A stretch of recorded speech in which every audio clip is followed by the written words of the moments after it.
ஐந்து கரத்தோனை போற்றி, ஆணை முகத்தானை போற்றி, மூஷிக வாகனனை போற்றி, மூலப்பரம்பொருளை போற்றி, சித்தி புத்தி விநாயக பெருமானை போற்றி. குருவே சரணம். இணையத்தாள் இணையம் இதயங்களுக்கு வணக்கம்.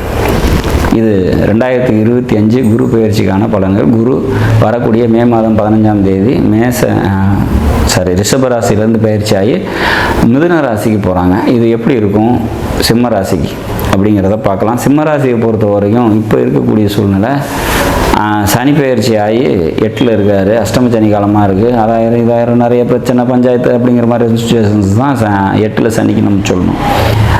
பட் இந்த குரு இருக்கார் இல்லையா, குரு இது வரைக்கும் உங்களோட ராசிக்கு தசம கேந்திரத்தில் இருந்தார்.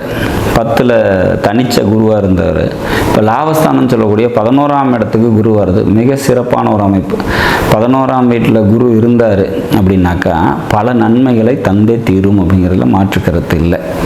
கம்யூனிகேஷன்ஸ் சம்மந்தப்பட்ட விஷயங்களில் பல நன்மைகள் ஏற்படும்.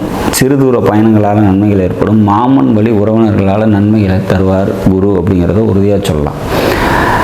மனசில் புது தெம்பும் தெளிவும் ஏற்படும் அப்படிங்கிற மாதிரியான தைரியம், வீரியம், தன்னம்பிக்கை இதெல்லாம் அதிகரிக்கக்கூடிய ஒரு காலமாக இந்த குரு பெயர்ச்சி உங்களுக்கு அமையும் அப்படிங்கிறதுல மாற்று கருத்து இல்லை.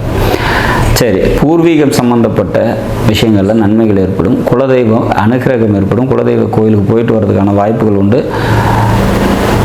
மனதில் எழக்கூடிய ஆசைகள்லாம் பூர்த்தியாகும் அப்படிங்கிற மாதிரி ஒரு அமைப்பு. குழந்தைகளுக்காக பார்த்திங்கன்னா அதிகமாக செலவு பண்ணுவீங்க. அதனால் மன சந்தோஷம் ஏற்படும் அப்படிங்கிறமான ஒரு விஷயத்தை நம்ம உறுதியாக சொல்ல முடியும். பதவிக்காக வெயிட் பண்ணிகிட்ருக்கீங்க, இல்லை ப்ரொமோஷனுக்காக காத்திருக்கீங்க அப்படின்னா கண்டிப்பாக இந்த குரு பயிற்சி அதையெல்லாம் கொடுக்கும் அப்படிங்கிற மாதிரியான ஒரு விஷயம்.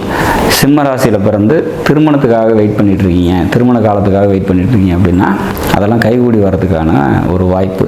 மொத்தத்தில் இந்த குரு பயிற்சி பார்த்திங்கன்னா சனினால் ஏற்படக்கூடிய பல சிரமங்களை இந்த குரு பயிற்சியின் மூலமாக நீங்கள் மாற்றிக்கொள்ள முடியும் அப்படிங்கிற மாதிரியான ஒரு விஷயம்.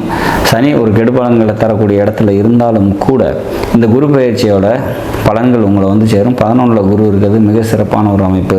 பல நன்மைகளை தரும் அப்படிங்கிற மாதிரியான ஒரு விஷயம். மொத்தத்தில் சிம்மராசியை பொறுத்த வரைக்கும் இந்த குரு பயிற்சி உங்களோட 3ஆம் வீட்டையும், உங்களோட 5ஆம் வீட்டையும், உங்களோட 7ஆம் வீட்டையும் பார்வையில் வைக்கிறதுனால பல நன்மைகளை நிச்சயமாக அடைவீங்க. எப்போவுமே குரு நின்ற இடத்தை விட பார்த்த இடத்துக்கு பல நன்மைகளை தருவார் அப்படிங்கிறதுனாலையும் இந்த பயிற்சியை பொறுத்த வரைக்கும் குரு நிற்கிறதே லாஸ்தானம் அப்படிங்கிறதுனால சொந்த தொழில் செஞ்சுட்டு இருக்கவங்க தொழிலில் முன்னேற்றமான சூழ்நிலைகளும் பெரிய மனிதர்களோட தொடர்பும் நன்மைகளும் ஏற்படக்கூடிய நல்லதொரு காலமாக நிச்சயமாக சிம்மராசிக்கு அமையும் அப்படிங்கிறத நம்ம உறுதியாக சொல்லலாம்.